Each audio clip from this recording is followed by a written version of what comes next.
اور ناظرین، اس سے پہلے جیسا کہ ہم کرونا وائرس کے حوالے سے بات کر رہے تھے اور کرونا وائرس کے عالمی تناظر کے پر کیا اثرات ہیں، اس حوالے سے ہم رخ کریں گے جرمنی کا، جہاں جرمنی کے شہر فرینکفرٹ میں پاکستانی کونسلیٹ کی جانب سے انیشیٹو لیا گیا ہے، اور اس بارے میں آپ کو بتائیں کہ پاکستانی کونسلیٹ نے کرونا کی وجہ سے تارکین وطن کو ان کی گھر کی دہلیز پر سروسز فراہم کی جا رہی ہیں، اور ایسے میں دیکھا گیا ہے کہ موبائل سروس کی فراہمی میونخ میں آباد کمیونٹی کو کونسلیٹ کی جانب سے سروسز فراہم کی جا رہی ہیں۔ اس بارے میں رپورٹ تیار کی ہے جرمنی سے ہی ہمارے نمائندے شبیر احمد کھوکھر نے، آئیے ملاحظہ کرتے ہیں۔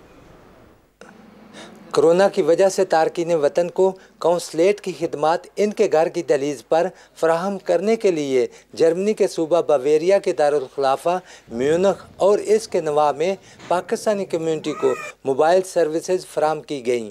ان سروسز میں دستاویزات کی تصدیق، پاسپورٹ کی فراہمی، ویزا اور دوسری خدمات کی فراہمی شامل ہیں۔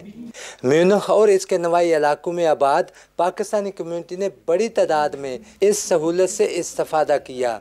وہ ہمارے پاکستانی خواتین و حضرات جو کہ جن کے لیے مشکل ہے فرینکفرٹ تک سفر کرنا، کیونکہ یہ تقریباً 400 کلومیٹر کا فاصلہ ہے، اسی کے پیش نظر ہم نے تقریباً 1 مہینہ پہلے یہ اعلان کیا تھا کہ آج کے دن میونخ میں کونسلیٹ جنرل کی ٹیم وزٹ کرے گی۔ مختلف قسم کی کاؤنسلر سروسز جو ہیں ہم لوگوں کو آفر کر رہے ہیں۔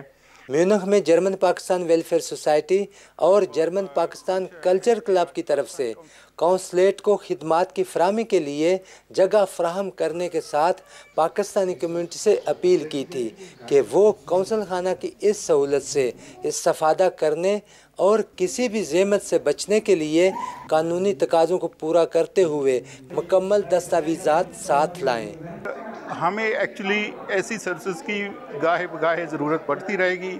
ہماری وزارت خارجہ سے بھی درخواست ہے کہ وہ یہاں ایک کونسلیٹ کھولیں۔ اگر جب تک کونسلیٹ نہیں کھلتا تب تک ہمیں چاہیے ریگولر انٹرول پہ یہاں سروسز چاہیے۔ ماشاءاللہ سب لوگوں کے کام ہوئے ہیں اور ہر چیز کا جو تھا، ہر بندہ جو ہے یہاں پہ جو پاکستانی اور دوسرے بھی افغانی بھی آئے ہوئے تھے، لیکن افغانیوں کے ویزے یہاں نہیں لگ سکتے تھے، لیکن ان کو بھی رہنمائی ملی ہے۔